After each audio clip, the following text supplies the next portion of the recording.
Buenos días, mi nombre es Ana Caterina Beltrán Rangel. Yo soy Freddy Otero. Mi nombre es Dayana Mesa Moreno. Hacemos este video porque les vamos a presentar un resumen del libro titulado Así se domina el mundo del autor Pedro Baños. Somos estudiantes de negocios internacionales del quinto semestre Y pertenecemos a la Universidad de Investigación y Desarrollo, UDI.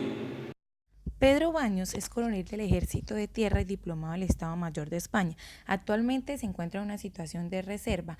Él ha sido jefe de muchos escuadrones de ejércitos y hoy es uno de los mayores especialistas en geopolítica, estrategia, defensa, seguridad, terrorismo, inteligencia y relaciones internacionales. Capítulo 1. Geopolítica y geoestrategia. Este capítulo nos habla de que los acontecimientos políticos se puedan comprender, interpretar y justificar por su vinculación a posiciones geográficas y antecedentes históricos, pero que la geopolítica actual exige un punto de vista más amplio y profundo. La geopolítica ha pasado de estar limitada de un espacio muy concreto a todo el globo terráqueo dado la globalización y la interdependencia de los países.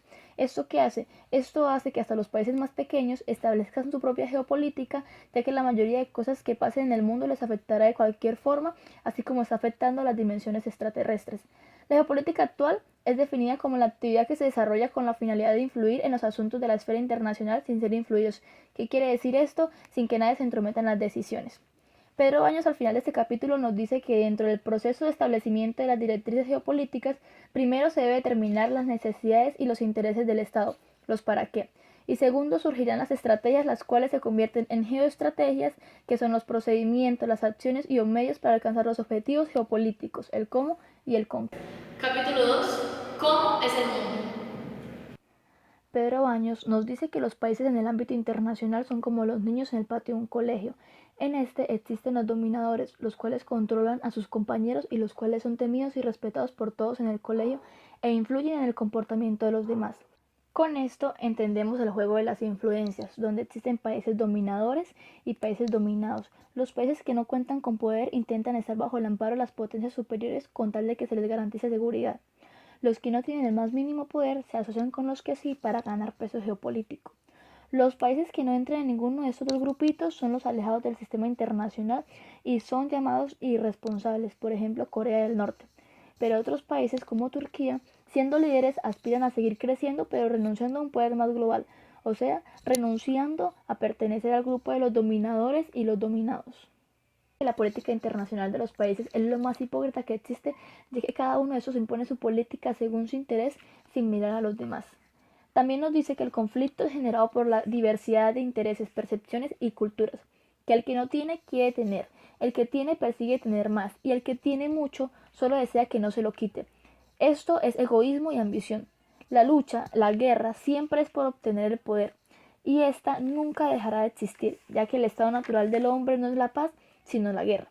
La única solución a esta sería el permanente diálogo, pero es algo difícil ya que los eternos deseos de obtener el poder son insaciables.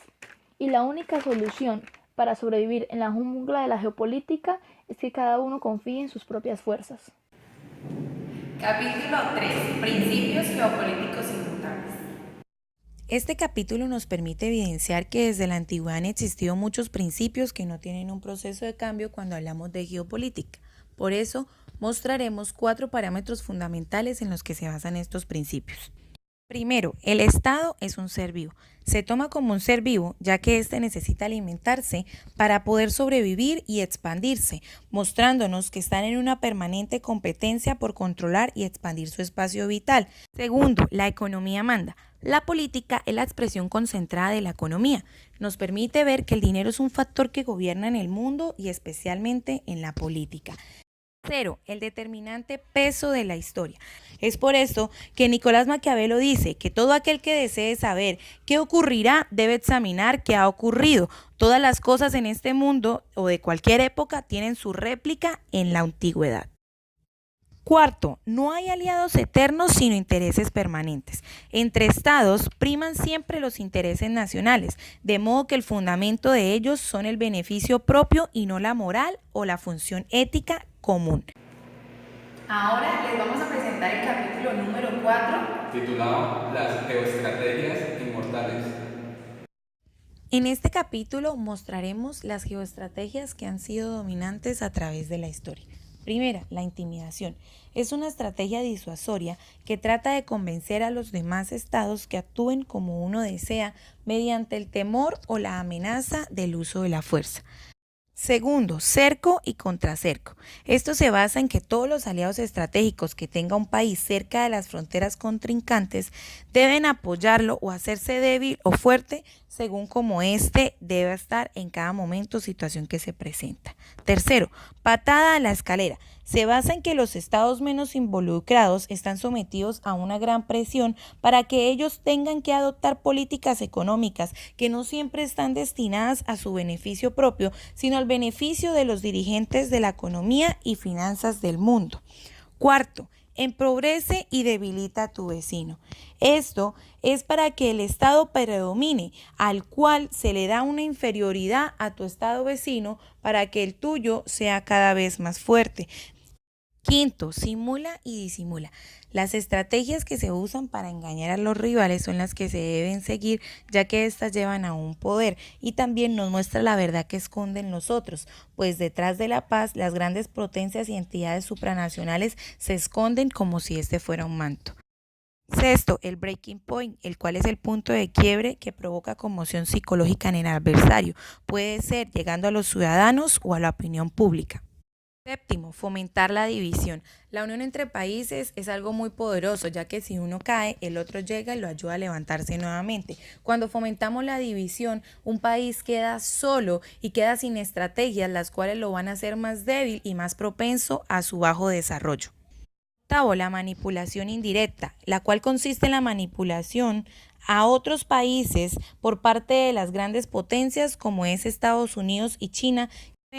Retuerce la ley para retorcer a tu enemigo. Aquí nos damos cuenta lo beneficioso de llegar a crear leyes para cumplir con nuestro propio interés. Décimo, quítate tú para ponerme yo. Es una forma de derrotar al que está en el poder para colocarse uno propio. Esta es una guerra de poder en las cuales los que más pierden son los ciudadanos, pues creen en las ideas que plantean sus supuestos gobernantes para crear una mejor calidad de vida en su estado o en su nación. No hagas lo que los demás pueden hacer por ti.